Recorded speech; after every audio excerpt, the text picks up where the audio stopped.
Le estamos hablando de Vera Lang. ¿Cómo estás, Vera? Bienvenida. Buenos Hola, días. buenos días. ¿Cuándo están? llegaste a Tandil? Ayer al mediodía. Ah, bien, o sea que no viviste el calor del sábado, porque te iba a decir, en 3 días tuvimos todas las temperaturas, todos los climas. Tandil fue bastante caótico, climatológicamente hablando. No, pero el sábado en Buenos Aires estuvo igual. Bueno, un sí, calor me de imagino. parecía enero. Sí, acá también. ¿Conocías Tandil? No, ¿No? primera vez. Ajá, Mira. bien. ¿Pudiste recorrer algo? ¿Hubo Sí, tiempo? acá el centro, digamos, de donde estoy ahí parando ahí en la calle Constitución y de ahí a la zona de la Minga, digamos, Claro. por ahí anduve caminando. No más, porque no tuve tan poco tiempo. Pero me encanta, re linda la ciudad. Sí, está linda. Nosotros no. Nos gusta, que nos digan claro. que está linda la ciudad porque Porque No, está linda. es que está, o sea, me parece una ciudad preciosa realmente. Nosotros nos agrandamos. bueno, Vera participó de, Sí. de la Feria Minga que se realizó este fin de semana y para nosotros es un gusto Sí. recibirla porque es una suerte de, a lo mejor te ofendo con esto, de leyenda. Uno dice, ¿y las leyendas? ¿Qué hacen las leyendas? Deberían estar en algún lugar como un Olimpo o algo de eso, sin hacer nada. Pero no, Periodista, estás en escritora. plena actividad, haciendo talleres, presentando libros. ¿Cómo es eso? Sí, bueno, llevo los últimos 10 años trabajando mucho, los últimos 5 aún más. Yo tengo un sello editorial que se llama Hormigas Negras, en el que edito libros, tengo varias colecciones de narrativa argentina contemporánea, cuento, novela, tengo una colección juvenil, una colección de rock, una colección de poesía. Más o menos saco unos 5 libros al año. Es una editorial pequeña, que la dirijo yo, pero que bueno, ya cumple 10 años, así que eso por un lado. Después mis propios libros de música, mis novelas y los talleres. Y bueno, sí, la verdad que estoy como bastante activa este tiempo. Ajá. Yo te vinculo fuertemente con el periodismo.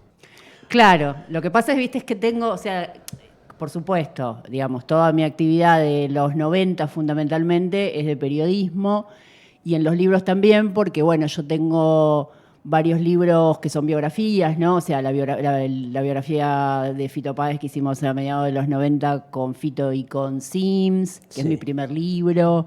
Sí. La biografía de los tres, que también coescribí, soy coautora con Sims, que la hicimos en Chile.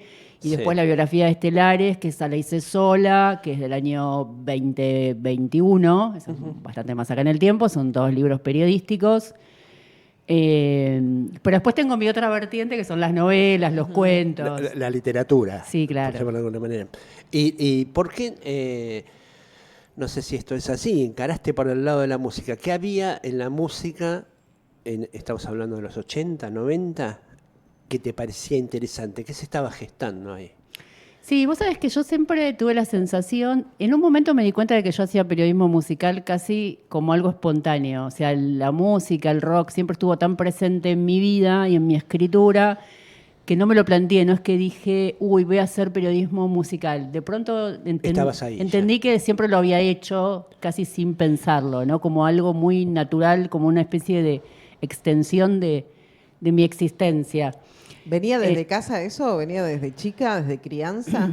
Yo creo que desde chica, pero, o sea, la música desde chica sí, en mi casa se escuchaba mucha música, mi papá tocaba el piano, pero bueno, él tocaba más clásico y le gustaba mucho el jazz. No, yo creo que, digamos, yo desde los 12 años escucho rock Claro. y, bueno, que eso es como, es como la cultura que me marcó. Y cuando empecé a escribir, naturalmente empecé como, por eso te digo, a escribir de música, quizás de una manera un poco distinta a lo que es algunos otros periodistas que como que eligieron dedicarse a eso. Yo creo que no sé si lo elegí, es como que sucedió. Incluso en mis novelas también me di cuenta que para mí, que la gente me decía que había mucho rock, y yo decía, no, hay poco rock. Yo decía, poco en relación al lugar que la música ocupa en mi vida, pero después me fui dando cuenta de que en realidad sí, Había mucho. había mucho. Ajá. ¿Y se puede hablar de que hubo o hay una cultura rock? Sí, claro, por ¿Sí? supuesto. Sí, hay una cultura rock muy fuerte en Argentina. ¿Sigue habiendo? Sigue habiendo. Sí, yo creo que sí. Las nuevas generaciones investigan el rock del pasado de la misma forma que lo hicimos nosotros. La generación mía, digamos que por ahí, no sé, cuando yo tenía 12, 13, había todo un montón de bandas que ya no existían más. Pero que Las originales, estamos hablando. Claro, de pero Manal, claro, que era como que había pasado hacía muchísimo tiempo eso, pero uno igual buscaba los discos. De hecho, mi primer show de rock fue el regreso de Almendra en Obras en 1979 o 1980. Yo tenía 12, 13 años, ¿no?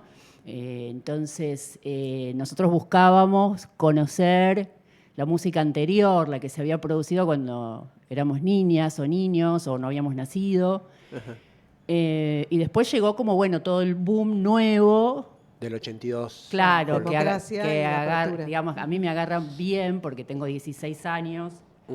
Entonces, como que de pronto la música que se estaba generando en mi ciudad me interesaba, estaba en los bares, estaba por todos lados. O sea, eran cosas chiquititas, pequeños pubs, donde tocaba Soda, donde tocaba Los Redondos, todo eso, pero bueno, uno conocía ese mapa y andaba dando vueltas por ahí, entonces de pronto ya la música no estaba más en el pasado, no era ya algo que había sucedido antes de que uno pudiera disfrutarla, sino que se estaba creando en ese momento. Entonces yo agarré como toda esa secuencia, ¿no? Y me parece que ahora también sucede lo mismo, siempre a veces hay fenómenos que tienen como más resonancia y parecen como que se imponen, que son como otros géneros, pero si vos como investigás un poco más te das cuenta de que, bueno, no sé, yo veo, mi hijo tiene 22 años y anda con la remera de Octubre, no sé. Claro.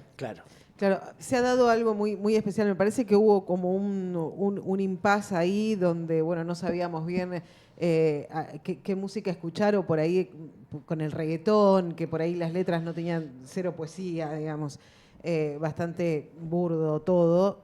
Pero hay una generación, vos decías, los chicos que hoy tienen entre 16, 22, 25 años, yo los escucho que escuchan, por ejemplo, al Flaco Spinetta. Total, sí. Y como que vuelven, y lo veo, no sé, a Paco y Catriel, que son un boom por todos lados, que se llevaron premios Grammy, qué sé yo, y que tienen la base ahí, claro. La base musical ahí. Lo que pasa es que a veces lo que hacen ahora por ahí también es más comercial, pero digo, tienen una base fuerte de... Siempre hay, digamos, música más comercial o más resonante, y también los límites se van borrando un poco, ¿no? O se van creando como híbridos y se van alimentando unos géneros de otros, unas culturas de otras, pero sí, me parece que es un momento rico. O sea, yo no soy una experta en lo que está pasando musicalmente en Argentina, pero me parece que es un momento creativo. Pero con bases en esa fuente, ¿no? En el Flaco Spinetta, en el folclore, mucho. Totalmente, sí, seguro. ¿Y hay lugar ahora para las mega bandas? Digo, uno piensa en Los Redondos, Los Soda, Piojos, claro. La Renga. Y todo eso está súper vigente, ¿viste? Porque también creo que hay una cuestión con las utopías, ¿no? ¿Por qué vamos tanto a los 90? Sí. ¿Por qué vamos tanto a las canciones de los 90, ¿Por qué? ¿no? Y yo creo que la utopía está en el pasado en este momento. Es muy difícil pensar una utopía de futuro. Hay una sensación de que el futuro no existe, de que todo se va a terminar, digamos, no final de la historia, sino como de una especie de declinación de las especies y del planeta, ¿no? Que ya, digamos, lo vemos permanentemente, está ante nuestros ojos, no es algo que está anunciado, es algo que está sucediendo. Sí. Entonces es muy difícil pensar una utopía en un mundo que se está muriendo, ¿no? Y entonces por eso creo yo que las utopías se buscan atrás, en las canciones de antes, cuando existía un futuro para cambiar. Ahora ya es complejo pensar, no digo que no se pueda, pero es complejo pensar en cambiar. O sea, siempre el cambio es, digamos, se piensa el cambio hacia adelante, ¿no? Cuando uno tenía 15, 16, 20 años, pensabas en algo que iba a pasar genial, que estaba puesto para allá, ¿no? Frustrante para las nuevas generaciones, ¿no? No tener esa utopía de, no sé si soñar, cambiar o actuar para un mundo mejor, pero sí para algo de lo que va a venir. Y vos decís, bueno, la utopía está en el pasado. Qué frustrante, digo, para tener ahora... Bueno, por lo menos hay un lugar en donde 16 años. encontrarlas. O sea, ¿no? Que aunque sea atrás, aunque esté en el pasado, hay un lugar en donde ir a buscar y creo que por eso hay todo este resurgimiento de las bandas de los 90, Claro. incluso, fíjate, internacionalmente, ¿no? Sí. Oasis. Sí. Tan fuerte porque tiene que ver con eso, con tener un sueño. Ajá. Creo yo, que el rock está vinculado con eso, con cambiar las cosas, con tener un sueño, con pensar algo mejor que pueda ser, ¿no?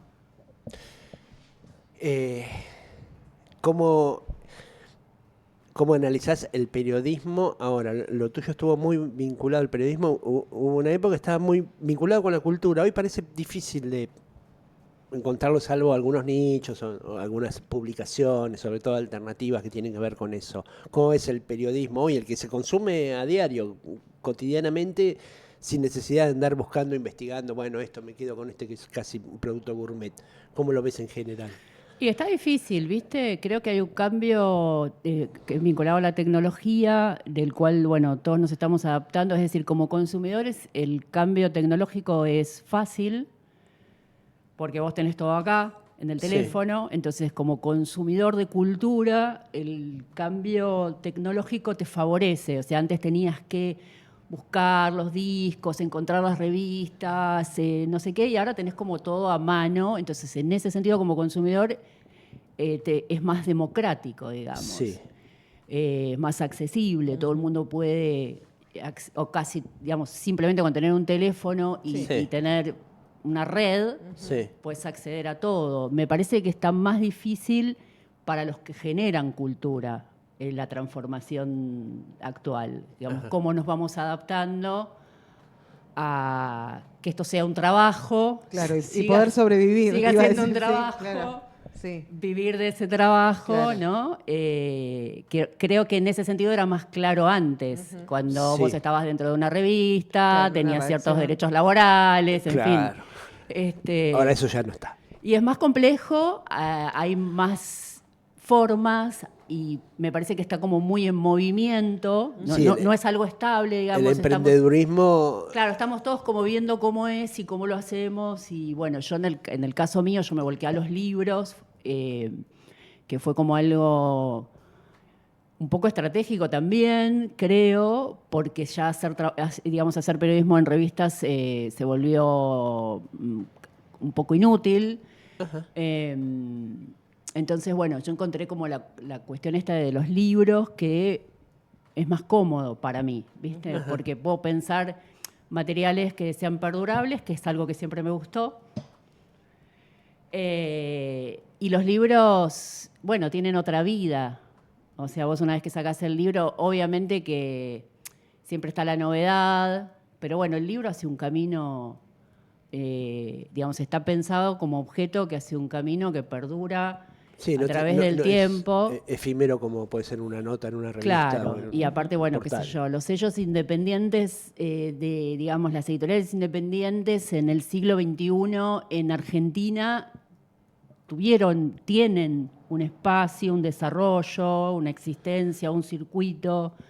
Entonces es una manera también de resistencia cultural, como siempre, que es lo que uno va buscando, ¿no? Hablaste que el primer libro era sobre Fito. Mi primer libro es sobre Fito. Sobre Fito Páez. Y el otro día escuchábamos con Marcos que había quedado música, Cadáver Exquisito. Y coincidíamos en que fue lo último excelente. Yo era muy fanática en los 90 de Fito, bueno, hasta El amor después del amor. Y Circo Beat, claro. Puede incluir Cadáver Exquisito de Circo Beat. Después de Circo Beat no me gustó más nada más que Cadáver Exquisito. ¿Qué te pasó a vos con eso y el cambio? No, te juro, sí, hasta El amor después del amor y Cadáver Exquisito, Rescato de Circo Beat. Después, lo anterior era todo fabuloso.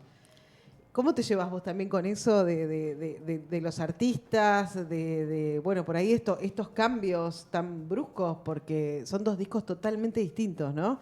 Y ahí hubo un quiebre. Por lo menos para mí, lo estoy diciendo como ex fanática. No, pero está perfecto porque lo que vos marcás es digamos, todos los expertos en Fito hacen ese corte, ¿no? Sí, bueno, nosotros justamente hicimos el libro durante la gira de Circo Beat. Claro. O sea, es un momento súper alto de Fito en todos los sentidos. O sea, súper alto creativamente porque venía de todos estos discos maravillosos. Sí. Y el amor después del amor que fue...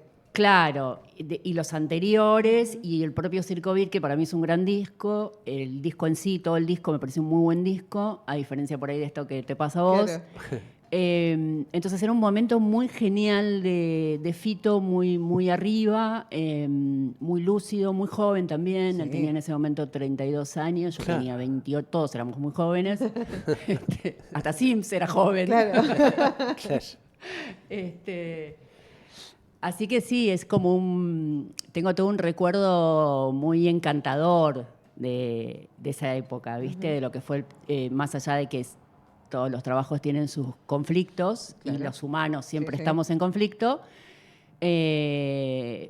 Lo que me queda es como súper amoroso, un recuerdo muy, muy grato por esta cuestión también de que en el momento yo no pensé, este es mi primer libro, ¿viste? Que cuando las cosas te están pasando, las vivís. Sí, Sí, obvio. sí. Y es la mejor decisión, después vemos. Sí, pero vivimos. No, yo no estaba pensando, uy, este es mi primer libro, qué bueno, mi primer libro es un libro sobre la biografía de Fito. Sí. La verdad es que no, pero pasado el tiempo yo me dediqué a los libros y en parte también a las biografías. Claro. Entonces es como algo súper de las mejores cosas en cuanto a libros que me pasa, que es esto de que ese libro haya sido el primero, que es además el primer libro, la primera biografía de Fito. De O Fito. sea, Claro. después él escribió sus propias autobiografías, ¿no? Sí.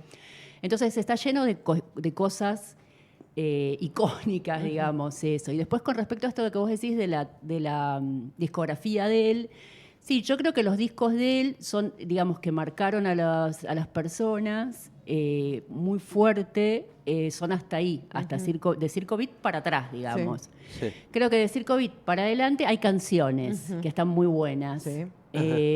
pero ya los discos, no sé si no están tan buenos. A la gente no le pasó lo mismo o sea, nadie te dice, a mí el disco Rodolfo me cambió la vida. Claro. No sé, que creo que es del 2007, por ahí, ¿no? No existe, no hay nadie que le haya pasado eso. Entonces, evidentemente, hay algo en esos discos anteriores de Fito que está más allá de lo artístico y que tiene que ver con la llegada a otros, al Claro, alma de otras claro. personas, como para que ese disco sea importante en tu vida, ¿no?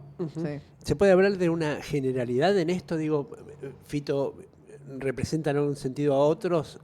No sé, bueno, se me ocurre, Charlie cada disco que sacaba era una obra en sí. ¿Se acabó la creatividad, esa cosa de decir, este disco completamente es fenomenal? ¿O es, como decís vos, son más canciones, cosas sueltas? No, depende de los artistas, calculo, ¿viste? Me parece que depende mucho de los artistas. Creo que sí hay algo en los primeros, en general, en los primeros discos de X, de alguien, es como que está puesto ahí como las gemas, como que a veces está todo lo que después se va a desarrollar, Sí. está como a veces más en bruto, son como gemas, como piedras preciosas, pero que pasado el tiempo adquieren un valor justamente por esa cuestión quizás de estar como más espontáneo o menos trabajado o menos craneado, pero como con más corazón, ¿viste? Ajá. Si vos lo pasás, por ejemplo, a Estelares, ¿no? Que es una banda que Sí. yo conozco un montón porque Sí. soy la biógrafa, que tiene un desarrollo discográfico alucinante. A mí me gustan mucho los discos nuevos de Estelares. Ajá. De hecho, el último, Los Lobos, me parece un discazo. Las Antenas me parece tremendo. Las Lunas es un disco alucinante. Pero vos escuchás a los fans de Estelares y te van a decir Extraño Lugar, Claro. Amantes Suicidas Sí. y Ardimos, ¿no? Claro, Entonces claro. hay algo del corazón de la banda que se expresa con más fuerza al inicio, ¿no? Claro. Me parece que eso pasa un montón, que Sí. sería lo que vos estás planteando, ¿no? Puede ser, sí, claramente. Bueno, Vera estuvo presentando... Presentaste este libro, Mis Notas, Cerdos y Peces, una publicación emblemática. ¿Por qué decidiste hacer este libro? ¿Cómo fue la recopilación de notas? ¿Cómo fue el proceso? Bueno, es un libro que yo retrasé mucho porque siempre estoy como con actividades actuales, libros que estoy haciendo. Por ejemplo, ahora sale un libro mío sobre Iggy Pop dentro de 2-3 meses. Siempre estoy como escribiendo cosas nuevas, entonces yo siempre sé que hay una expectativa con respecto al pasado y a veces durante bastante tiempo no me quise hacer cargo de esa expectativa, de acomodarme como en ese lugar de lo que fuiste. Siempre me resistí a eso porque me parecía que, no sé, yo, por ejemplo, cuando volví de Chile en el año 2003, hubo una cosa muy fuerte en ese momento de acercamiento por lo que había sido en los 90, entonces yo tenía en ese momento 37 años y dije, no, o sea, no quiero, no me quiero acomodar en que fui Claro. algo. O sea, estoy siendo. Claro. Por favor, no me pongan en Sí, ese lugar. Claro.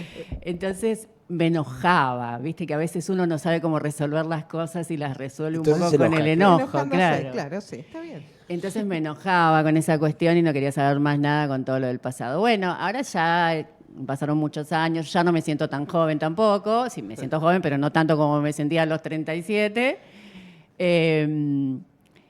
Y además, bueno, realmente desarrollé un montón de cosas en el siglo XXI, libros, novelas, ¿no? Mi sello, todo. Entonces, realmente volver al pasado me pareció que ya no tenía esa carga que yo sentía que la tenía en ese momento. Ajá. Así que bueno, fue un poco volver a leer estas notas que yo no me las acordaba, bajar las cajas con las fotos de la parte de arriba del placar, ¿viste? Todo un trabajo de recopilación. Sí, todo un trabajo de Memoria. recopilación. ¿Y te sorprendiste con alguna cosa? Decir, mira qué lindo que escribía. Sí, yo tenía miedo, ¿viste? La verdad. Yo decía, voy a empezar a abrir las revistas y me voy a querer, no sé, decir esto es espantoso, cómo escribí esto. ¿Sos muy crítica con vos Sí, misma? claro, sí. Aparte, viste, algo que escribiste hace 30 años es como difícil, ¿viste? Claro, es casi ajeno. Claro, bueno, por suerte pude encontrar, hubo cosas que no me gustaron, obviamente no las puse, ahí tuve algunos debates con mis amigos, porque mis amigos decían, no, tenés que poner las cosas que no te gustan. Claro. Y yo decía, no, Nah, es ni un loca. libro, no voy a poner lo que no, lo edito yo, o sea, no voy a poner lo que no me gusta. Entonces, bueno, logré hacer una selección de todas notas que realmente me gustan, algunas no me las acordaba, me sorprendí, algunas me gustaron mucho, sobre todo hay bastantes entrevistas, me parece que hay como una especie de pequeño mapa de la cultura de los 90 que aparece en el libro a través de las notas que yo hacía. Bien. Y bueno, fue como eso, volver a entender un poco todo y bueno, y seleccionar fotos que al principio hice una primera selección. Yo no me... Viste que vos tenés cajas y no pensás cuántas fotos tengo en las cajas. No, No, claro. no es algo que... Entonces cuando empezás a mirar las cajas y digo, tengo millones... Hice la primera selección de fotos y tenía 300 fotos. Y dije, esto es un libro fotográfico. O sea, Claro. no. Es otra cosa. Es otra cosa. Entonces de esas 300 después empecé como a dejar afuera y me quedé con 60 fotos, que igual es un montón. Mucho. Y lo que hice fue que le agregué a las fotos y a las notas comentarios, textos actuales, como, bueno, poniendo un poco en contexto para que se entienda, no simplemente poner ahí la foto, sino contar un poco qué pasaba, cuál era ese momento, qué recuerdo tengo yo. Bueno, acá hay una genial. Primer escape a Mar del Plata, octubre del 91, me llevé la Olivetti, Mirá. pero no la saqué del estuche. Creo que fue la única vez que pasé una semana sin escribir. O sea, Olivetti. Claro. Pero Claro. qué bueno que las tenías, Para las ¿no? nuevas generaciones es la máquina de escribir.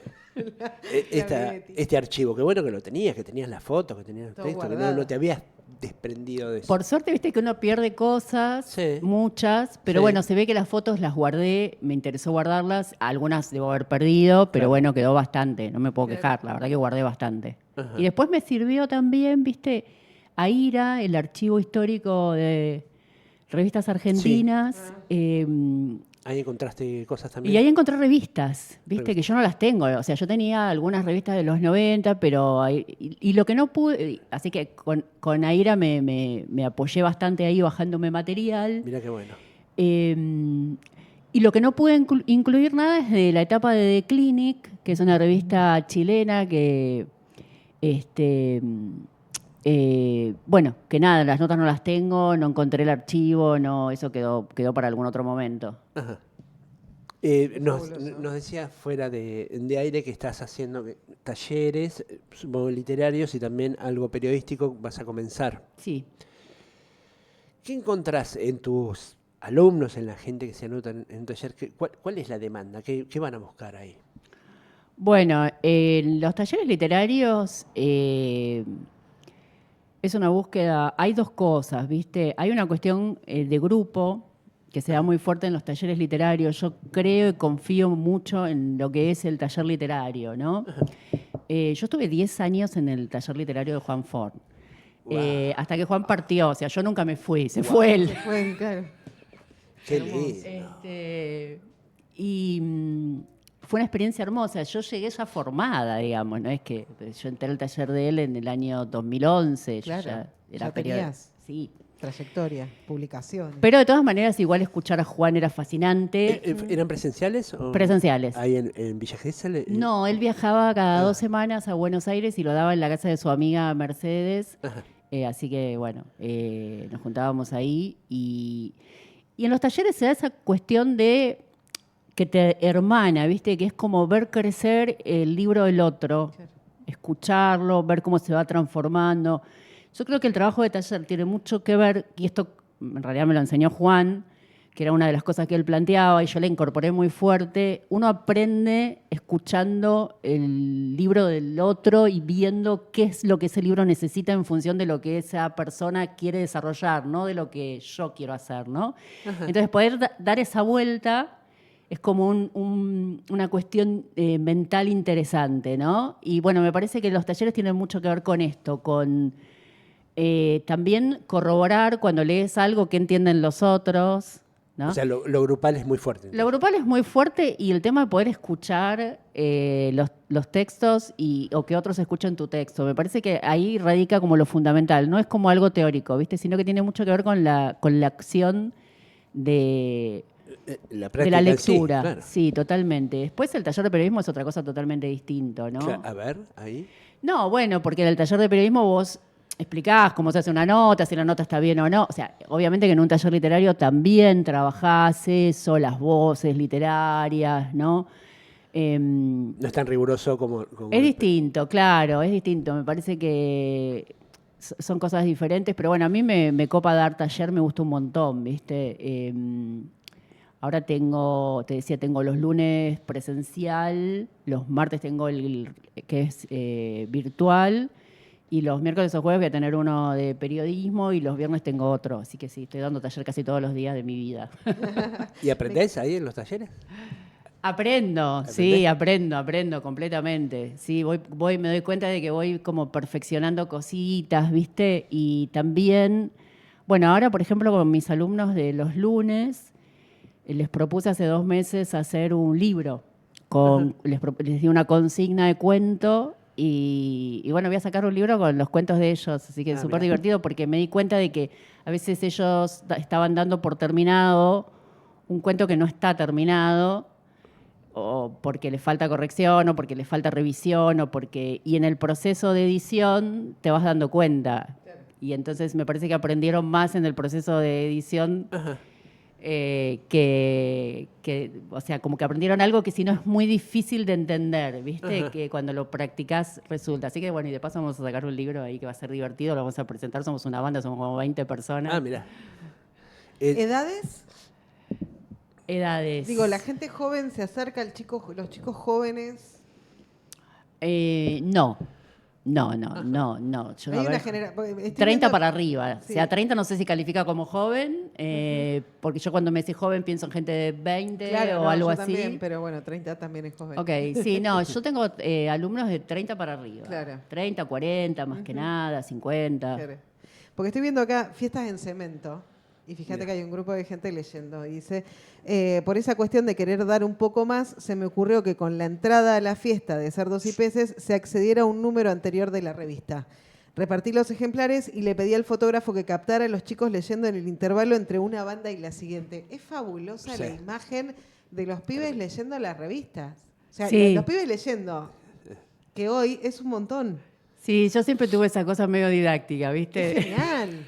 Pero es buenísimo. Por eso te preguntaba las edades de quienes participan de tus talleres, porque hay una gran problemática y es que los chicos no leen papel. O sea, no leen papel, no agarran un libro. Es cortito y lo que te da el algoritmo. Sí. Bueno, el problema es que nos está pasando a los grandes también eso, Sí, ¿viste? claro. Sí, me da también, una bronca. Claro. Sí, Sí. pero también es real. Porque es difícil darse el lujo de alejarse de todos esos dispositivos y Sí. tener tiempo de la lectura. Todo el mundo está teniendo 5 laburos, en fin. Claro, bueno. Es una cuestión, me parece, que está unida a la precarización general laboral Sí. que estamos teniendo. Y a que todo el mundo está agarrando muchos trabajos. Claro. Entonces, el tiempo de tirarte en el sillón a leer un libro, ya llegas con la cabeza tan quemada Sí. que no se está... O sea, no, la gente que puede hacer eso es como que se está dando un momento que no todos lo pueden tener y que creo que es importante. Ahí veía, ustedes tienen un afiche ahí que habla sobre el ocio. Ah, sí. El ocio tiene mala Y prensa. me parece que es interesante pensar eso, ¿no? Que muchas de las evoluciones humanas tuvieron que ver con momentos de ocio, de estar al pedo y pensar, Sí. ¿no? Que si no tenemos un momento en donde bajemos los estímulos y nos demos el rato de perder el tiempo y en la pérdida del tiempo, fíjate que también en los niños y en las niñas la enseñanza también es así, ¿no? También tiene que ver con el ocio, con jugar y con que no haya un objetivo, que simplemente es a veces dejarse estar, ¿no? Sí, Entonces, disfrutar del tiempo, ¿no? Sí. Disfrutar, básicamente. claro, bueno, ustedes están en una ciudad que por ahí quizás va un poco más lento en ese sentido y que por ahí pueden generar esos... o sea, pero tenés más la locura también la tenemos. ¿eh? También la tenemos. Sí, Nos sí, montamos sí. en locuras ajenas. Ajenas, incluso. sí. Y por más que consigamos ese tiempo, decir, bueno, che, viví, entendí, no tenés por qué estar enloquecido. A mí lo que me pasa, he perdido mucho poder de concentración. Claro, es el problema de la época. Claro, Sí, se me agudizó la pandemia y parece que desde ahí no me abandonó. claro. Y es horrible Se apoderó. no poder concentrarte. Y un libro es concentración, básicamente. Sí, imagínate que para mí, que me dedico a escribir libros y a vender libros, Claro. Te es difícil también. es como que uno dice, Sí. ¿estaré haciendo lo correcto para esta época? Me parece que no, pero... Pero no importa, seguís. Sí, ya está, no puedo cambiar ya. Bueno, vino a presentar este libro, Mis notas, cerdos y peces. Estuvo ayer en el cierre de Minga. Me que encantó, lo pasaron Minga, la lindo. pasé muy bien, fue Bueno. inolvidable. Esperemos que regreses. Sí, también, que te- Totalmente, chicos, muchas gracias, ¿Te un quedas placer. un par de días más? No, o me voy ya dentro te de un vas? rato. Ah, Tengo que Tiene trabajar. laburo a la tarde, tiene taller a la Claro, tarde. tiene taller presencial, del presencial. Tal claro. cual. Si fuera del virtual lo podrías haber hecho acá. Lo podía ver, Sí. el de los martes lo podría hacer acá. Claro, sí. Vera Land, muchísimas gracias. Sí. Gracias. Gracias, Gracias. chicos, un gusto estar acá. Vera Land en Pasados de Rosca.